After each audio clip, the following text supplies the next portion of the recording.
Et bonjour, une fuite incompréhensible sur la chasse d'eau et le flotteur. Donc moi je vais éteindre l'eau. Voilà, donc l'eau coule continuellement sur le trou de sécurité qui se trouve juste en bas de la chasse d'eau. Vous voyez,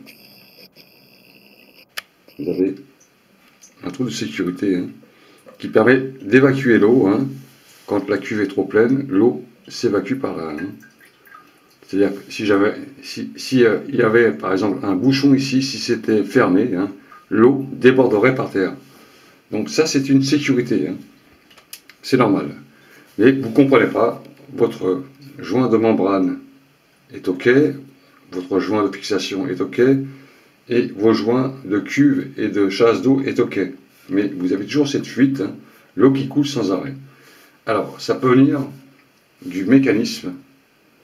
Là, vous avez le flotteur, ce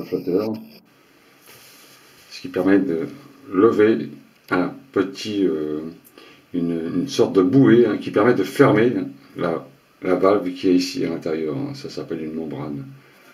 Et quand la cuve est pleine, par rapport à un réglage bien défini par le fabricant, la valve, elle se ferme. Mais avec le temps, certaines cuves de toilettes, elles sont usées, 30 ans, 40 ans, elles prennent du jeu et le réglage est à refaire.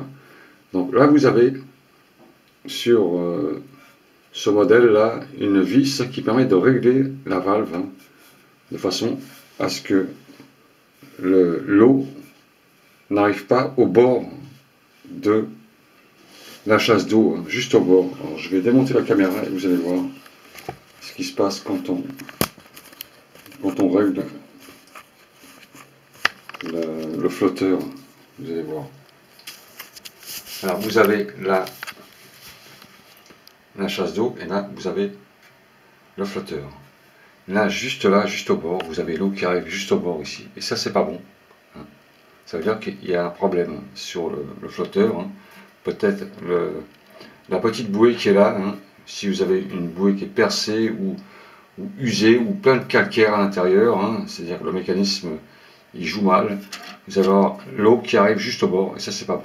Il faut vraiment que soit le bord de l'eau arrive juste au bord ici, là, pas plus loin. 1 cm au bord. Donc pour le régler, c'est simple.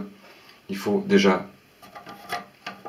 voir votre mécanisme. Là, vous avez une vis et vous allez descendre le flotteur un petit peu. Il faut le descendre un peu. Si vous le descendez, le flotteur il va s'arrêter. Donc vous le descendez un peu, comme ceci. On va évacuer l'eau. Voilà. Et donc on va recharger la chasse.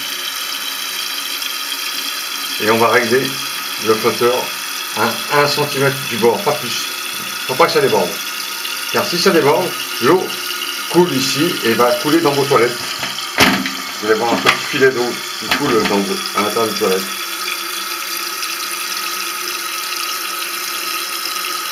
Donc on laisse charger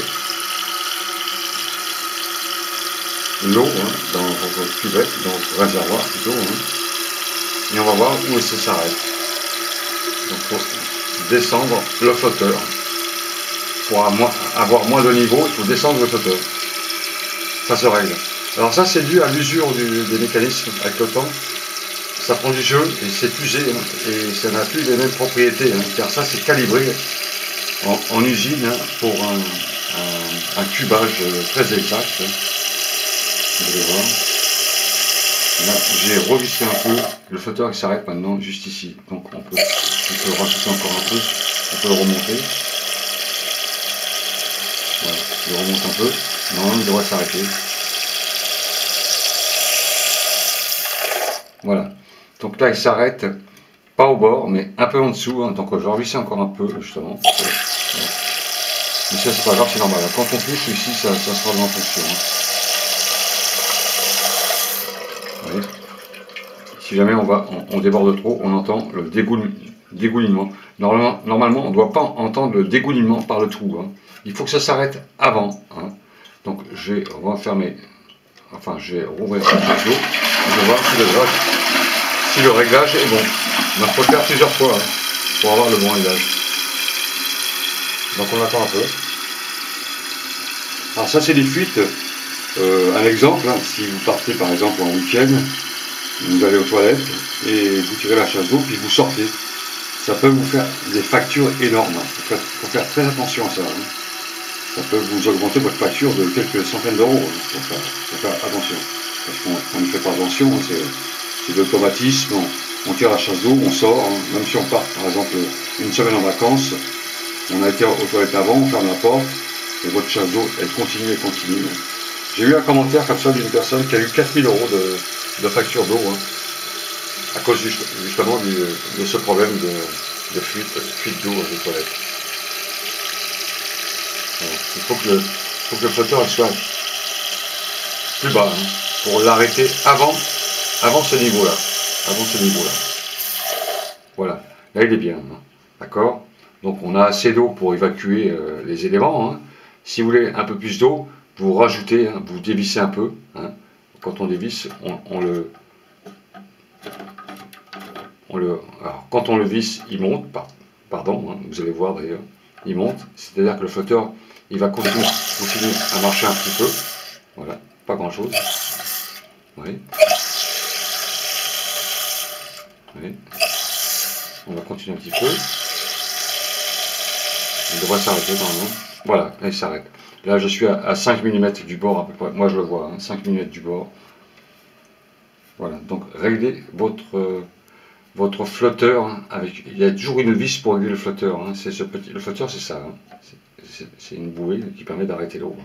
Donc, elle monte et elle coince la membrane qui est à l'intérieur ici. Elle le coince. C'est un joint qui permet de libérer l'eau à l'intérieur et ça le coince. D'accord. Donc, jamais l'eau au bord. Quand c'est au bord, c'est qu'il y a un souci. Hein, donc, et vous risquez d'avoir l'eau qui fout le camp sans arrêt. Et si vous ne prêtez pas attention à ça, vous aurez des problèmes de facturation d'eau qui sont énormes. Donc faites bien attention à ce problème de flotteur. Hein. Si vous avez une cuve qui est très ancienne, il peut arriver que les éléments ont pris du jeu, hein, n'ont plus les mêmes propriétés, et il faut réajuster justement ce problème d'équilibrage du flotteur avec le niveau qui se trouve ici, jamais au-dessus. Toujours 5 mm en dessous, ou même 1 cm, hein. Il y aura un peu moins d'eau dans la cuvette, mais c'est suffisant pour dégager les saletés, quoi. Voilà, messieurs, dames, à bientôt.